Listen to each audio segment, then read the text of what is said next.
Good morning once again and welcome back to New Day. It is now time for our business segment, and today we are continuing the discussion from last week about our government's dependence on foreign aid. And back again to help us with this discussion is the Prof himself, Professor Cletus Dodunu, who is the CEO and Chairman of Claydot Enterprise. Good morning, sir. Good morning. It's good to have you back. Thank you for honoring our invitation once again. Thank you. How are you doing? I'm doing fine. Okay, so Yourself? Very well, thank you. So last week we talked about our government's dependence on foreign aid, and we couldn't quite get to finish because we didn't have enough time. So we're going to continue from where we left off last week. And I'm going to start off by asking you, is foreign aid the only solution to our lingering problems? Not really. I recall some of the issues we raised last week. Some people are of the view that we do not need foreign aid. Fine, it's a view. And some people feel we need it. I take the middle position that we need some foreign aid, not necessarily in form of cash, at times technical assistance, which helps us in our innovation processes, creativity, among others. And they can be very expensive. But I don't blame those who have the view that we need no foreign aid, because their thinking is that we have a lot of natural resources. First, human resources. We add value to them. We call them human capital. They are educated. They are all over the world. Most are also in Ghana, technocrats and so on and so forth. Then we have other natural resources. Talk about the forest, the lumber, cocoa, gold, to mention a few. But we export these things raw. We still export cocoa beans. Not even cocoa powder fully, but cocoa beans in Ghana since 57, pre-57 years, and we continue. So those people we cannot begrudge. They have a point. Poor management of the economy.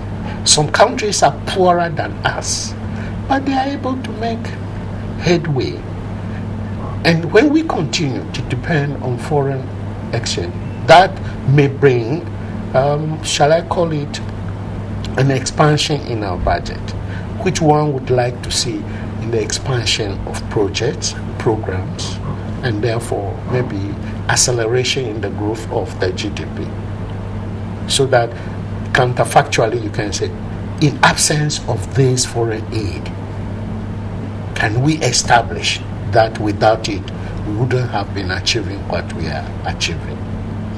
Okay, but Prof, are we benefiting from these aids? Because time and again we've received various aids which we've pumped into different sectors of the economy, with very little being achieved or very little being seen. So in your opinion, are we achieving a lot from, or are we benefiting from this aid? To a very large extent, I don't think the benefits are fully realized. It's not easy to break off foreign aid contribution to the total development of the country. You cannot say that this is the contribution by our own revenue agencies, Ghana Revenue Authority. This is the amount you can see as so and so percentage of the contribution in our total development. It's not easy. But to a very large extent, they have helped in many respects. Now, the problem I have is that it could have been better. And that is why the question then is, so what happens to the loan?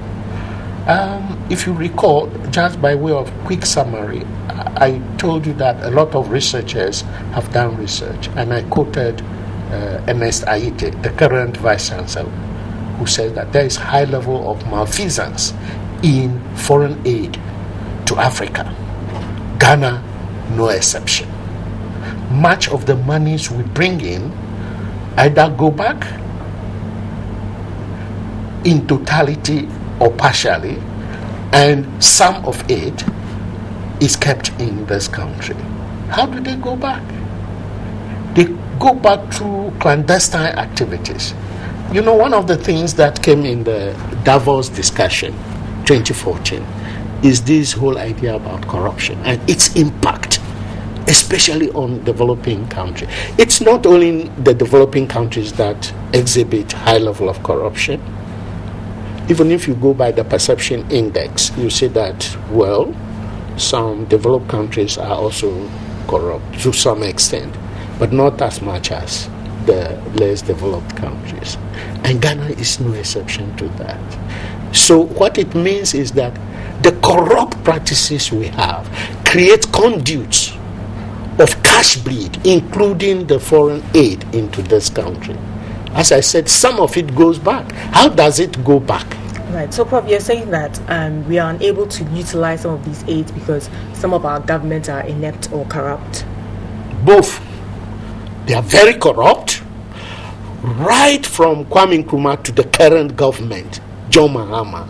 They have not been to grips with speed helping this country. They are very, very corrupt. One of the ways of seeing a very corrupt country is to remotely use what we call proxies. When you see a country, inequality is rising. Some people are becoming miserably rich, and others are so woefully poor. It's an index of corruption. It gives you an idea the extent to which, because the rich have very important positions they occupy, they have access to the resources, they dip their hand deep into it, and they make away with it. No accountability. They get away with it. You heard of the Woyome saga and many, many things. These are not joking matters. They are part of it. If you borrow money for a program, a project, you see, the borrowing may be necessitated by some policy review, and therefore you think you need this money at times to supplement local resources, and then you go into it for a project. This project may have to have some specific objectives. In the initiation, there must be a charter spelling out precisely the legal basis for that project. It must also have some preliminary scope of the project, clear statement of preliminary scope of the project. And where it is a big project, or what we call program, the joint number of projects into one umbrella programming. When it is like that, you need to break down and give all the key elements in the initiation, some rough ideas about when what will be delivered, by whom, and how, and where will it be. And then you must set up some initial investigative system in place to supervise the process. Far before even planning the project, you are already thinking about the scope of the project, the cost of the project, the time it should take. You are also thinking about activities that have to be undertaken. And then you mesh your activities with time. You have schedule. When will what be accomplished? And so on and so forth. So when you pull it together, and then the money, which is one of the highest risk factors in African economies projects, namely that the time they are due to be paid, the disbursement don't happen on time. They derail a whole lot of things. This must be taken into account, and the risk analysis should come out very strongly, among others. So when these projects fail, when it is time for us to pay back, we don't have the money. It puts pressure even on foreign exchange, because the exchange risk will come in. If your project is localized in Ghana and it has failed, then let's say the CD depreciates.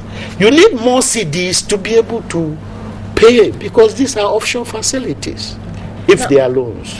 Now, Prof, another concern is that some of these loans are not used for the purposes for which they were contracted. Yes, to a very large extent. In fact, it's one of the reasons why the development partners, I prefer to call them development partners. It's a beautiful, they are to partner us, help us to reach our objectives. Those are some of the reasons why they have moved from different, what we call the program funding, to the joint funding, where they have these monies going into the consolidated fund and so on and so forth. Some of them are project targeted, and hence the conditionalities in some of them, because we have had a lot of failures in the past, and therefore they feel strongly that when they put the conditions on this project, we should be able to achieve some of our goals. One may not be too sure the extent to which we even do our own diligence within the country before the loans come, before the aid. Aid too is a kind of inflow, and therefore conditions might be set for some of them. Do we really critically look at this? Now, Prof, the World Bank in the past has said that no country with an aggressive agenda can succeed without borrowing. What do you make of that?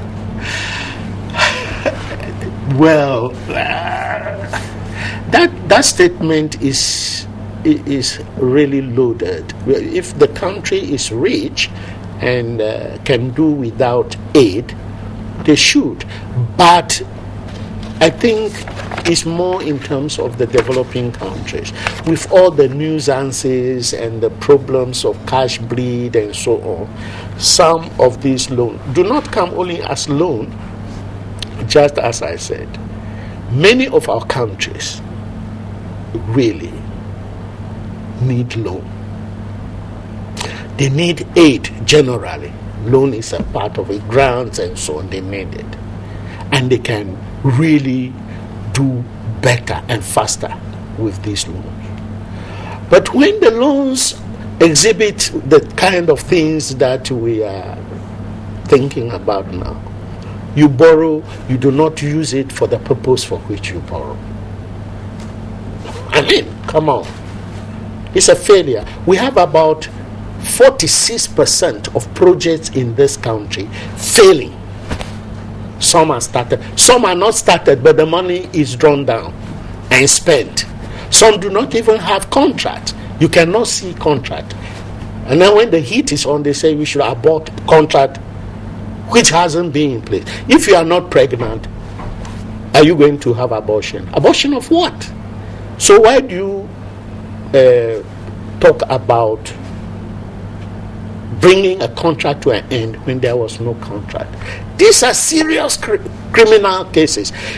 This environment can never be conducive for going alone, for a country to manage successfully its resources. Yeah, it's impossible. These are criminal cases. By now we should be in court. Is it a joint venture? Is it a PPP? I don't know. What is the nature of the contract? Was there pre-project statements? What are there in them? Did they plan the project? What are the deliverables? Who monitors them? We don't know. There's no contract. And then you are saying, close, terminate the contract. How do you terminate a contract which doesn't exist? It's coming from the President of the Republic. I mean, come on, let's face it. I don't know. It is terribly wrong. We have technocrats who can design very wonderful projects, And if the projects are exhibited transparently, we should be able to make headway. You know. Now, Prof, countries like India, Argentina, and Brazil do not borrow anymore from anywhere. Now, when it comes to Argentina, I think they can only boast when it comes to resources of their beef production and education. India, we can talk about population and numbers and education. China does not borrow from anywhere. In fact, they're actually competing with the United States, and they are said to have one of the highest foreign reserves in American banks. Brazil is growing so fast. In fact, recently they even promised to lend money to the EC, the European Union, and some individual countries during the global financial crisis. This shows the development and the maturity rates at which these countries are growing. Even Angola does not borrow anymore. At what point do you think Ghana can or should wean itself of foreign aid? Will there ever be a point at which we can say that we no longer need money from these developed countries? Yes, it is possible. You know, we borrow money when we have certain targets to fulfill. People borrow money to go to school. I borrowed money to do some of my PhDs. So people borrow money and they pay back. It doesn't hurt. But the way we are continuing, when are we going to say no to foreign exchange when we have become so dependent on it and we have created conduits that transfer these monies into accounts overseas? You can see the impact on the economy. Definitely, if your projects are failing and you have to pay interest for the loans you have incurred, I mean, come on, it's going to exert pressure on the city. It's going to put pressure on the increment of taxes. The poor people will be suffering. They will be contributing their monies. I don't think until we solve our problems. But you have talked about some countries. Let me tell you, Angola has a futures plan. They have their own problems, an oil economy. Some of the channels of that disease syndrome is eating them. By and large, they are making inroads into development. We talk about Brazil, Argentina, and so on and so forth. These people are focused. They have a futures plan. They want to get to some place one day. Africa, today, they realize that without a futures plan, we cannot even be responsible to our citizens. So we are now having what we call Vision 2063. So that from 2083, 50 years from now, you know, we got that would be 63. That would be the African Union celebrated its 50th year last year. 50 years, that will be 2063. We are doing plans on that. Ghana is sleeping and messing up resources. Now, Prof, you mentioned oil in Angola. Do you think that our discovery of oil in commercial quantities is enough to make us self-reliant? No, not really. In fact, honestly, but we're being said to make over $1 billion in a year from oil. Of course, definitely, yes. But many things come to play in making this what we call the natural resource curse not to live with us. We have to eschew it. We have to manage our economy to avoid some of these things. Some of the current developments within the country are in the wake of oil find. We import crude, we export crude. Let's face it, we have banks in Ghana. They should be able to get the financial muscle to go in there. government should link up with them through a PPP kind of alliance. But not when government cannot even manage its own money. So the oil that we have in its current way, I believe strongly we are squandering our loans and we are borrowing so much and we are squandering the money. We are not getting the projects executed. We do not have stable revenue generation. It's up and down. We do not have attention on our, what we call the value addition sector, the industrial, but not even the whole industrial, but manufacturing, where value addition is to be happening to stabilize and allow employment to rise.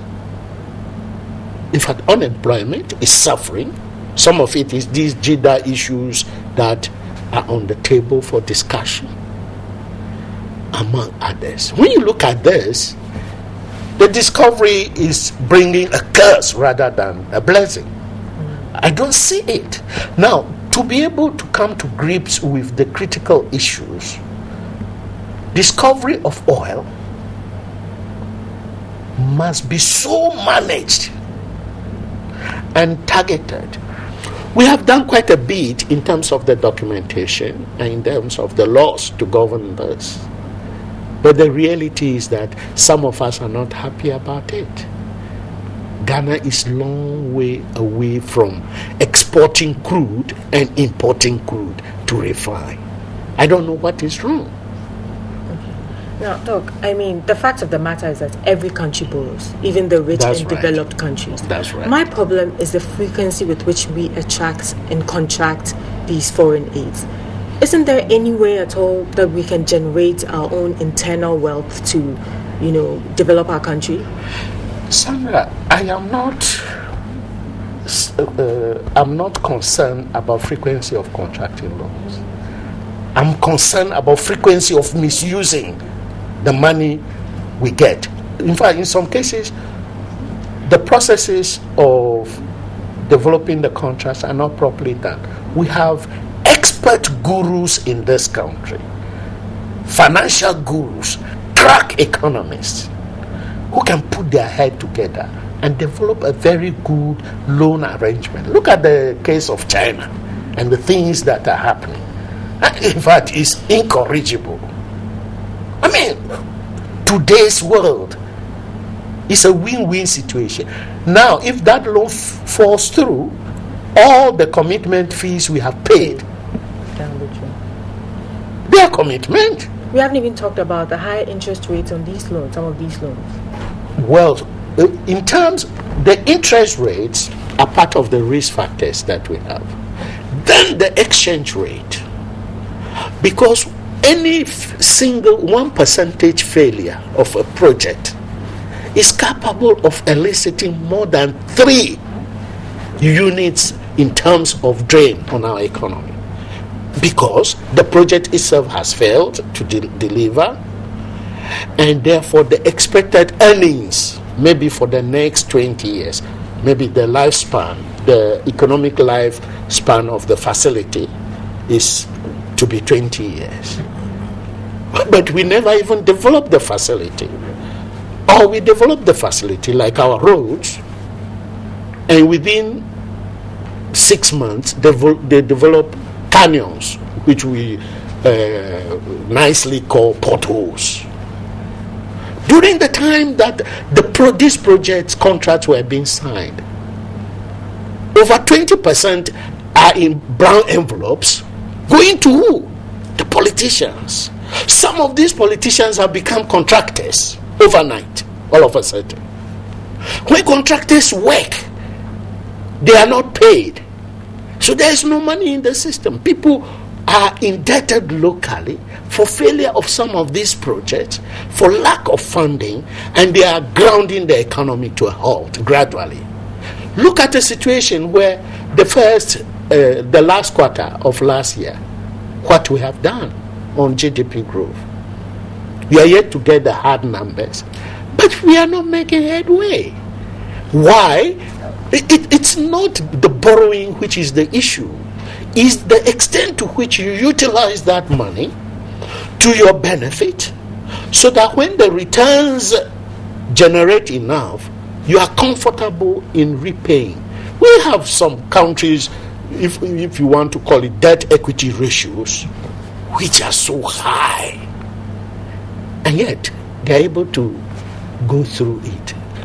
So the challenge is still on, and I think government should become wiser and wiser and be flexible in terms of getting this technocrat to support. These are professional issues. You do not leave all of them to the politicians. Right. Now, Prof, just before we wrap up, some people believe that some of these loans, credits, and grants is just some kind of game that these rich countries use to directly or indirectly influence our political and economical decision-making processes. That's a political economy issue. Yeah, if you look at some of the conditionalities and so, some of them force terms actually even state that we have to bring the manpower and some of the logistics and from materials their very countries. And so in effect, most of the money or all of the money remains in the country even before it gets here.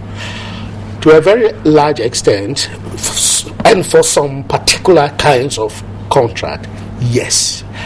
But some of the conditions are brought in because of the old adage, he who pays the piper calls the tune, So we have to also pay the piper. We don't even have a vision. Currently, we don't even have a medium-term plan.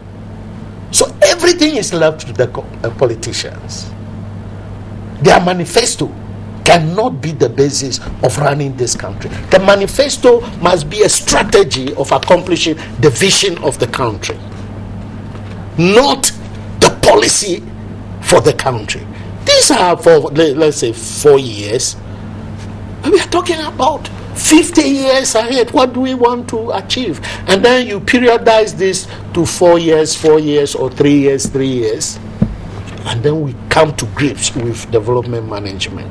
So that when you are stealing some of the money, stealing in quotes, using all the circumlocutions approaches to divert the financial resources of the country to your personal gain, we should be able to say, but these are the targets we have to meet. From our vision, this particular medium term has provided this. Why are we? And you vote them out. We slow down monocracy and bring democracy, proper democracy into the country. Thank you very much, Prof. That's all the time we have this morning. Thank you, Thank you for joining us. We've been looking in depth at government dependence on foreign aid in the business segment of New Day. Big thank you to Professor Cletus Dodunu, who's the CEO and Chairman of Claydot Enterprise. Thank you for joining us this morning.